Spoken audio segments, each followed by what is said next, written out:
Welcome to NewsXstream. Today, White House Press Secretary Karoline Leavitt briefs members of the media on key issues facing the administration. From domestic policy updates to international affairs, this briefing offers the latest insights into the White House's priorities and agenda. What we've witnessed President Trump accomplish over the last few days has been nothing short of remarkable. We are now 3.5 years into the war between Russia and Ukraine, a brutal conflict that has claimed hundreds of thousands of Russian and Ukrainian lives and cost trillions of dollars. The weakness and incompetence of Joe Biden foolishly allowed the killing to start in the first place. Until President Trump returned to office in January, the bloody and broken Biden status quo was to endlessly force American taxpayers to fund Ukraine no matter the cost, no matter how long it takes, and no matter how many lives were lost.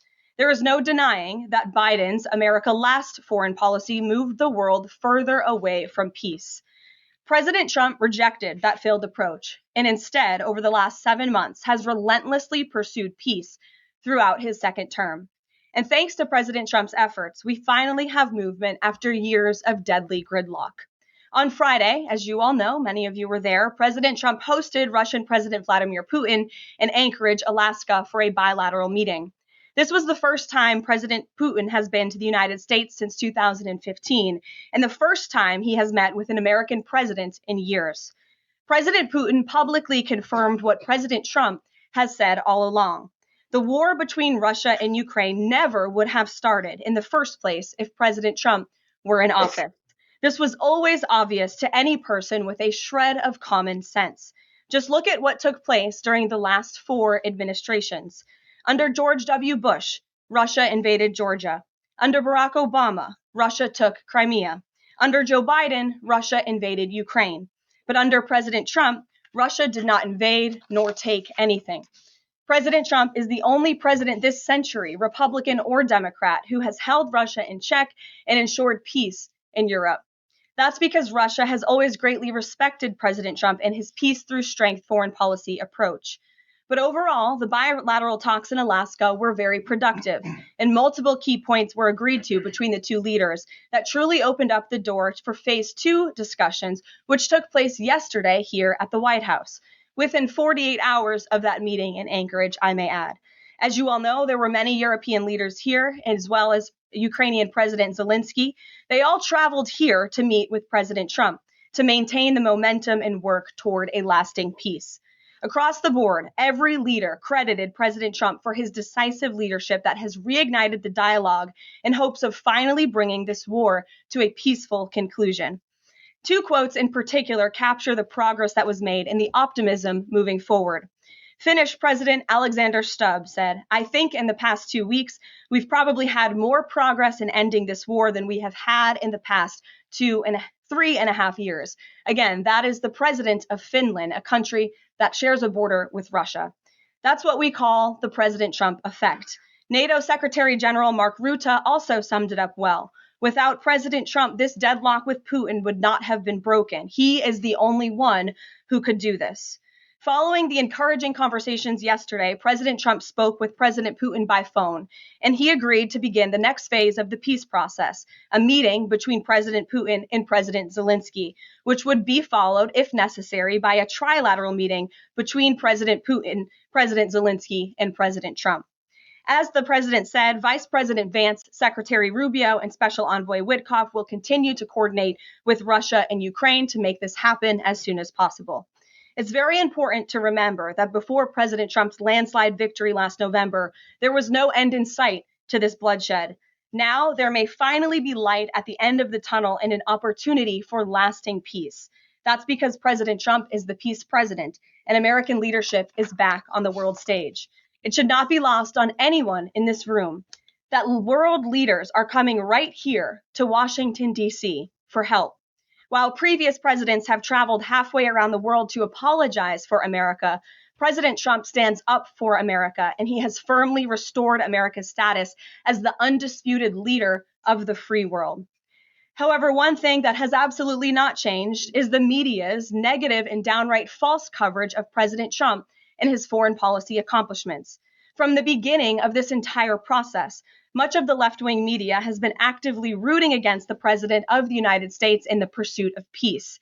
Initially, the media ridiculously claimed that President Trump was somehow beholden to Russia for even agreeing to have a face-to-face discussion with President Putin inside of the United States.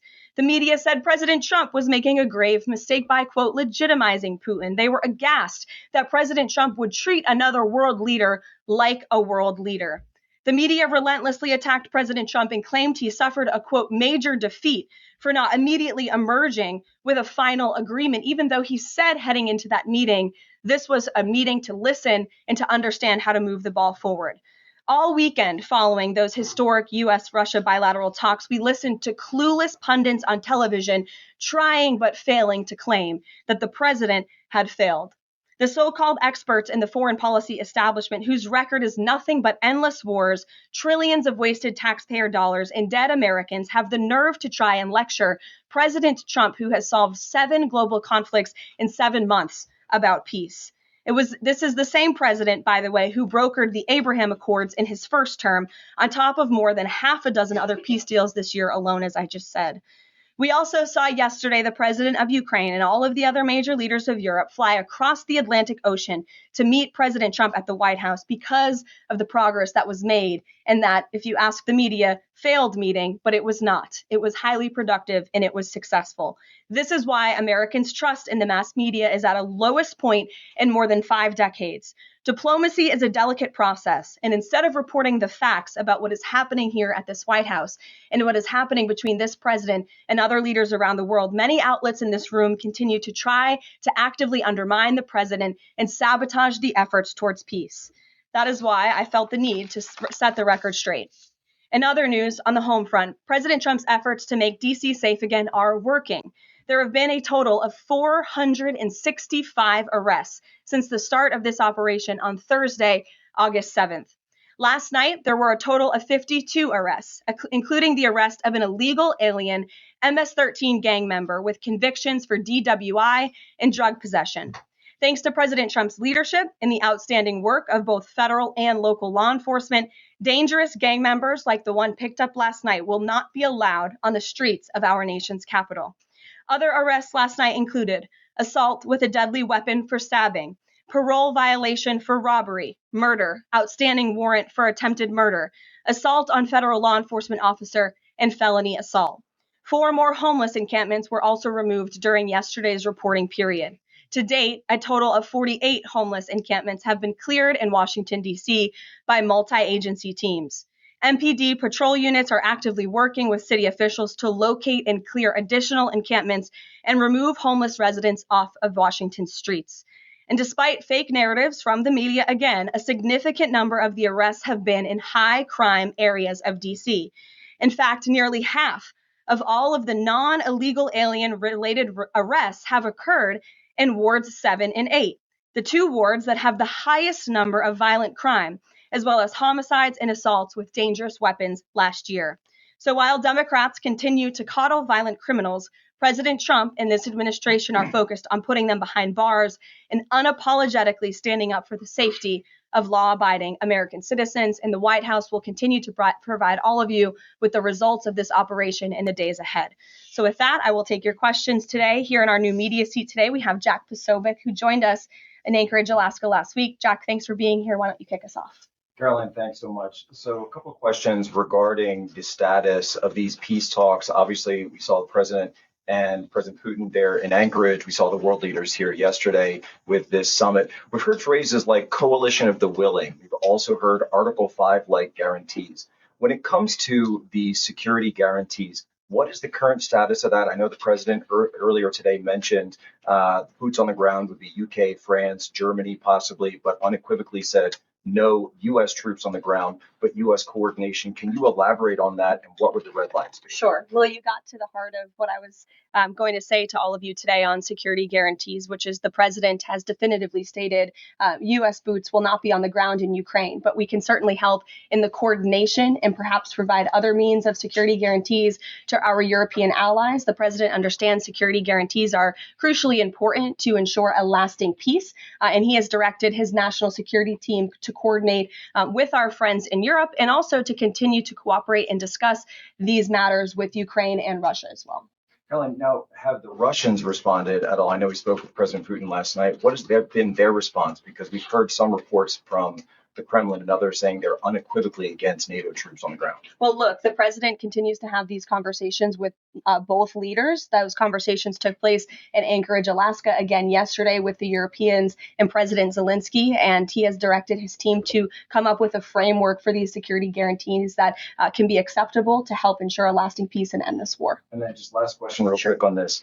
Regarding some of the funding, we're hearing questions about another round of weapon sales or possibly a round of U.S. purchases of Ukrainian drones. Will that money be funded by the U.S. taxpayers? Are we finally going to see an end to the U.S. taxpayer-funded, seemingly endless mandate for these foreign wars? Well, the president is very sensitive to the needs of the American taxpayer. And immediately upon entering office back in January, he made it very clear that we're not going to continue writing blank checks to fund a war very far away, which is why he came up with a very creative solution to have NATO purchase American weaponry because it is the best in the world, and then to backfill the needs of the Ukrainian army and the Ukrainian people and their military. So that's the solution the president has came up with. We'll continue to see that forward. As for any additional sales, I'll have to defer you to the Department of Defense. Thanks, Jack. Kelly. What has President Trump learned that tells him that Vladimir Putin would be willing to make a deal for him, for President Trump? Well, the president has learned a lot, which is part of the reason he opened up this dialogue. The previous administration, who oversaw the beginning of this war, refused to talk.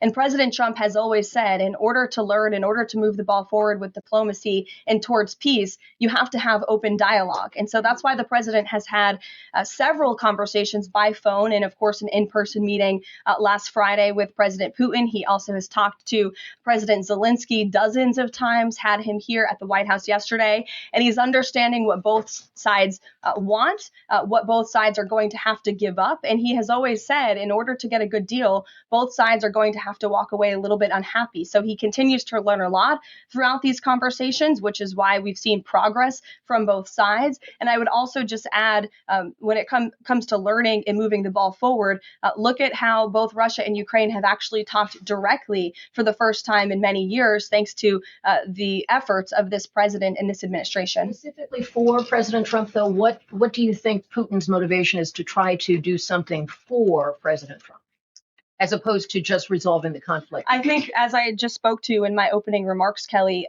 Russia and all countries around this world actually respect the United States again. And the president is using the might of American strength to demand that respect from our allies, our friends, our adversaries all around the world. And we've seen that not just lead to progress with Russia and Ukraine, but also we've seen it in the closing of 7 global conflicts around the world as well.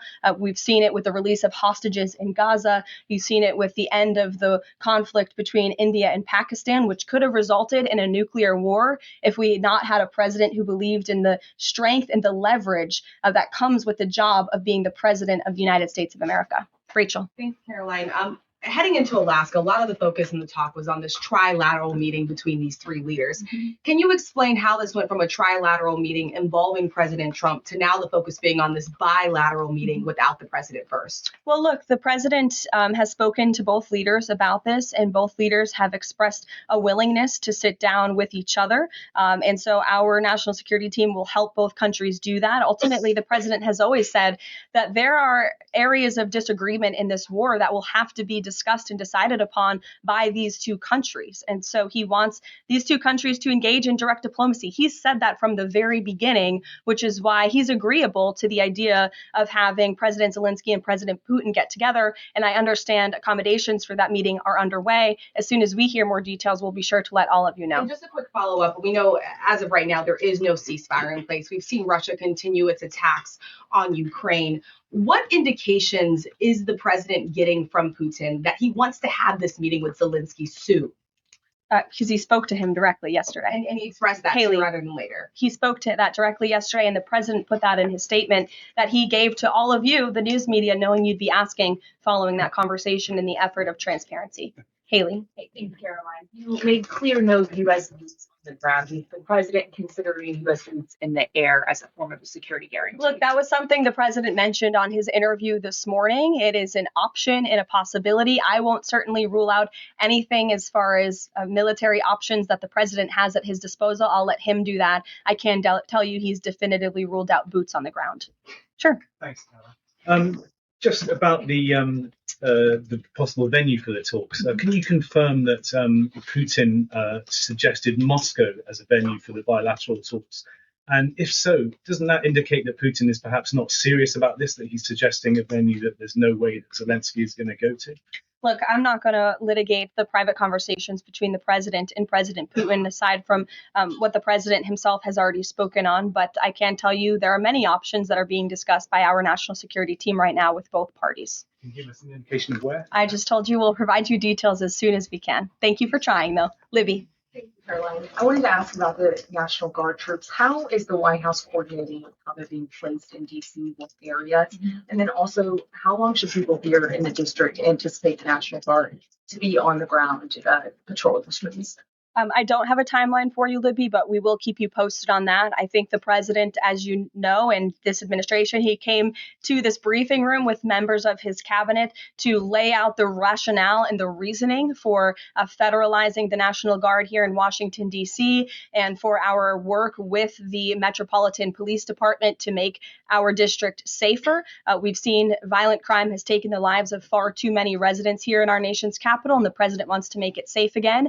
And as for the coordination efforts, this interagency team is meeting and talking daily. In fact, there's a meeting taking place right now in the West Wing with members of the interagency task force to continue to discuss not just the National Guard deployment, but also how we can continue to remove public safety threats off of the streets of Washington, which, as the numbers I just showed you prove, they are doing every single night. I will just reiterate 465 total arrests and counting since the start of this operation. I believe 11 or 12 days ago. I'll have to check the calendar, but those are pretty remarkable results. If not for this task force and their high level of coordination and the leadership of this president, there would have been 465 more violent criminals on the streets of this capital that you all live in every day. So I think we should all be very grateful for that. Stephen. Thank you, Caroline. 3 questions about the DC crackdown. Sure.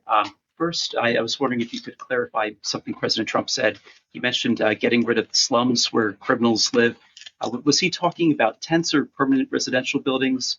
And then the mayor has expressed an interest in clarifying how much of a focus illegal immigration enforcement is as part of this crackdown. Can you say anything about that? Sure. And third, any preview on the beautification? 3 questions. I'll try to answer all 3 of them pointedly for you.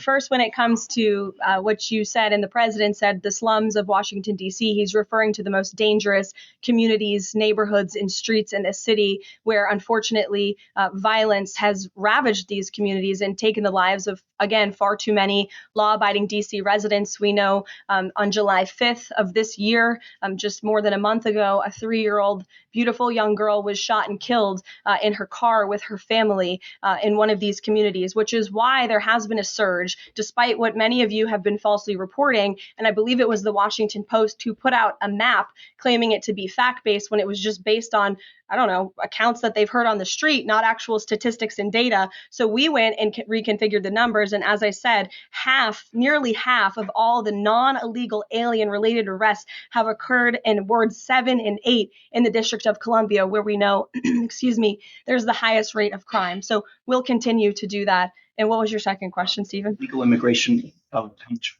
Yeah, look, I mean, the focus is to make D.C. safe and beautiful and to remove public safety threats and violent criminals from our streets. If federal law enforcement, with the help of the Metropolitan Police Department, come across illegal aliens, of course, we are going to abide by this administration's policy of law and order, and we are going to remove illegal criminals from our nation's capital. They will be detained and deported, just like they are in every other community across the country. Kristen. Yeah. First question is, whose idea was it to change the next steps from a trilateral to a bilateral meeting? It was an idea that evolved in the course of the president's conversations with both President Putin, President Zelensky, and the European leaders yesterday. And as you saw, Kristen, with all of those European leaders leaving the White House, including the NATO Secretary General, they all agreed that this is a great first step. And it's a good thing that these two leaders are going to be sitting down together, and the president expects that to happen. And how long is Trump willing to wait and operate in good faith for Putin to actually arrange a meeting before he intervenes? Look, the president has put tremendous public pressure to bring this war to a close. He's taken actions, as you've seen, sanctions on India and other actions as well.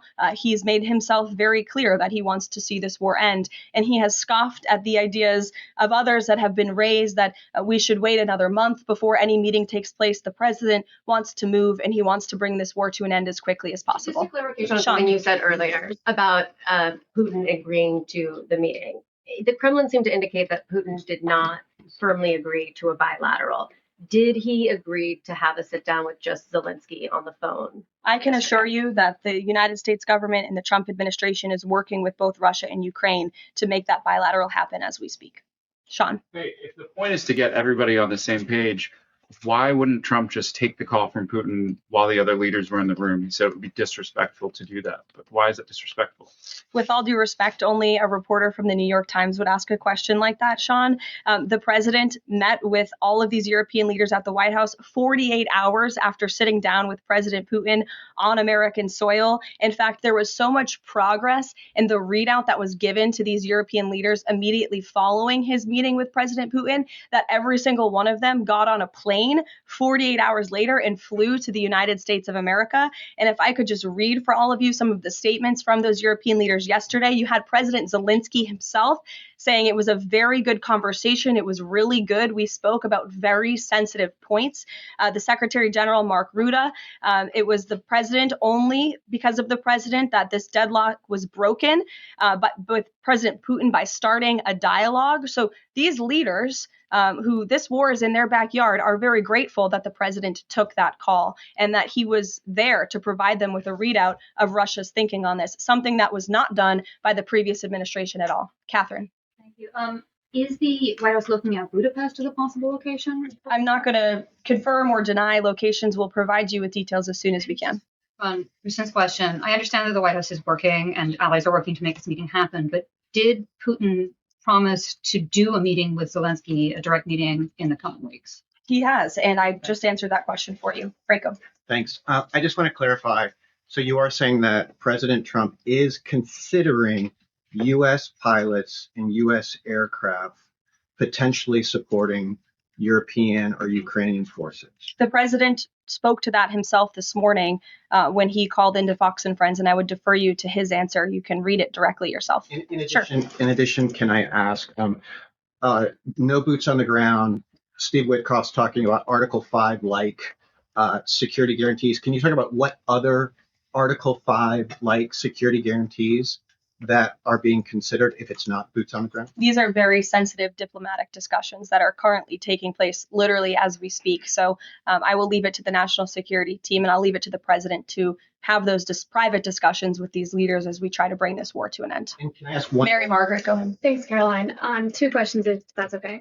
So on these meetings, I know you said that the trilateral will take place if necessary. Do you think that we might not need the trilateral and that Zelensky and Putin might come to this conclusion on their own? And then as a follow-up, I know the president said on Fox News this morning that he's partially seeking peace in order to get to heaven. Was he joking, or is there spiritual motivation behind his peace deals here? I think the president was serious. I think the president wants to get to heaven, as I hope we all do in this room as well. Annie. Thanks, Caroline. I'm just shifting gears to the Department of Justice for a minute. Can you walk us through why another deputy FBI director was named? Does Trump have any displeasure with how the FBI has been being run to date? And I have a question about the antitrust. No, Andrew Bailey is extremely qualified. As you know, he's been serving with honor as the Attorney General of Missouri, and he's been brought on as another set of very credible and experienced hands to work alongside the current Deputy Director, Dan Bongino, under the leadership of the Director, Kash Patel, and the Attorney General, Pam Bondi. And the FBI has been doing a tremendous job. We've seen their agents out on the streets as part of this interagency task force here in Washington. But the crime that they've been stopping here in Washington, they've been doing this for 7 months all across the country. In fact, there's been 19,000 arrests by the FBI nationwide. That's more than double last year in the same time period. Of those, 1,600 arrests were for violent crimes against children. 4,000 child victims have been rescued by this FBI under this current leadership. 1,000 arrests from investigations of foreign terrorist organizations. There's been 1,500 kilos of fentanyl seized. 6,300 kilos of meth have been seized, and 3 of the top 10 most wanted have been arrested so far. Not a single one of the individuals on the top 10 most wanted list were arrested under the previous administration. We've arrested 3 in 7 months. So when you're actually working and enforcing law and order, you need all hands on deck. And so we look forward to welcoming Andrew Bailey to this new post. Jackie. I have a quick question about Roger Alfred, who's a former DOJ official. He gave a speech in Aspen yesterday where he said that senior DOJ aides are cutting deals with favored lobbyists. I'm wondering if the president has any concerns at all with the way the antitrust division is working. I have no idea who that individual is. I don't know why he made those comments. I don't know what basis he's making those comments on. My instinct tells me it's not true, but we will definitely look into them and I'll get you a response. Jackie. Thanks, Caroline. Since the president often says that this war would not have started if he were in office, and Putin confirmed that. It's true. Do you accept that as true? The Probably. European leaders do. Well, and President Putin himself said that, by the way. He did say that. The question I have, though, is what is the president going to do to ensure that these security guarantees last beyond him into the time when he is no longer president? And does that have to involve Congress at all? Well, he understands the need for that, which he spoke to yesterday. And what's he going to do? It's why he's engaging in so many talks and so many conversations with both sides of this war with our European allies. It's why on the way home from Anchorage, Alaska, very late at night, when I know many of you on the press plane were sleeping and many staff were sleeping, the president himself was still awake at 2 o'clock in the morning talking to European leaders and NATO about how we can ensure a lasting peace and bring this conflict to an end. He has expended an incredible amount of time, energy, and effort into bringing this war to an end, and he remains determined to do that. Also, go ahead. About the go ahead. Thank you, Caroline. DC crime. Sure, Jake, and then to your right. Sure. Thank you, Caroline. Which of the half dozen peace deals that the president's pulled off would you say he's the most proud of? And then I have another question. That's a good question, Jake. I'll leave that to the president to answer. I think he's proud of all of the peace deals that he's been able to achieve. You saw the president of Armenia and the head of Azerbaijan, both at the White House just a couple of weeks ago. The president, I know, very much enjoyed spending time with them and helping to bring that conflict to an end. He very much enjoyed his time with leaders of Rwanda and the Democratic Republic of the Congo in the Oval Office, talking to them about bringing that decades-long war to an end. India and Pakistan. He used trade in a very powerful way as leverage to bring that conflict to an end. So I know he's very proud of all of these achievements, and I know he's very honored to serve as the president of the United States and to restore peace around this world. Go ahead. So you mentioned Armenia and Azerbaijan. That's a conflict that, I spent time in the Southern Caucasus covering that.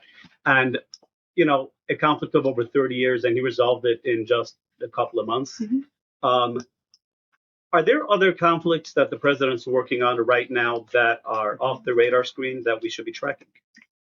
In fact, there are many. The State Department is always working around the clock under the leadership of Secretary Rubio and keeping the president apprised of conflicts that are bubbling up all over the world. But of course, as you all know, as we've talked a lot about in this briefing, he's spending a lot of time right now on ending this war in Russia-Ukraine, and of course, the conflict in Israel and Gaza, which he wants to see come to a close as well. Sure, go ahead. So the president says mail-in voting.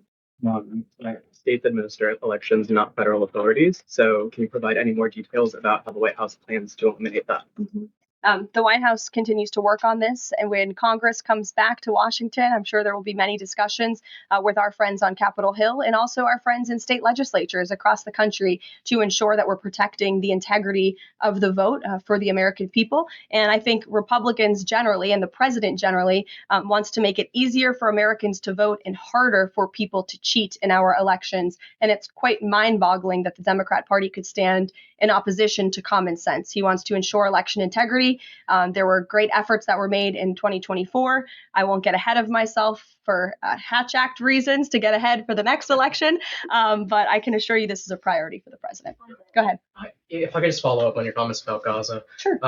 There was a ceasefire proposal put forward by both Qatar and Egypt. Hamas accepted it on Monday. Israel has yet to officially weigh in. I'm wondering if the U.S. was at all involved in it, if it's supportive of it, and whether or not the president believes Israel should accept it. I don't think it's a coincidence that Hamas accepted this proposal after the president of the United States posted a very strong statement about this conflict on Truth Social yesterday. I would refer you back to that statement. As for this proposal that Hamas has now accepted, the United States continues to discuss it, and I'll let the president weigh in on it definitively. You're welcome. Sure. Business on taking a stake in Intel in exchange for federal grants. And is this are we expecting to see the White House make similar arrangements with other semiconductor companies and manufacturing companies? Well, the president, he's been very clear about the need to reshore manufacturing that's critical to our national and economic security. That is especially in regards to chips and semiconductors, which is why the president has initiated the Commerce Department to conduct a study on semiconductors, a Section 232 investigation, so we can ultimately implement tariffs. And it's why our export license requirements remain in place as well. As for this 10% government stake deal, the Department of Commerce continues to work on it. I know Secretary Lutnick is working on it and ironing out the details, but the president wants to put America's needs first, both from a national security and economic perspective. And it's a creative idea that has never been done before to ensure that we're both reshoring these critical supply chains while also gaining something of it for the American taxpayer. You're welcome. Emily.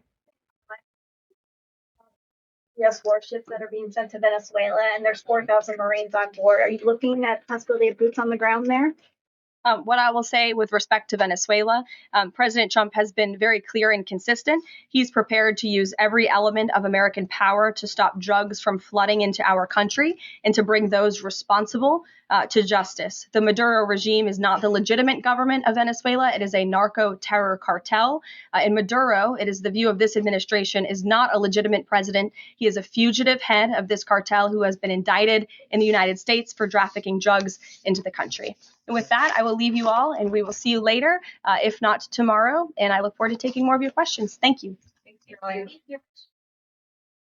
Thank you for watching NewsXstream. Stay tuned for more updates from the White House and beyond as we continue to bring you the stories that shape America and the world.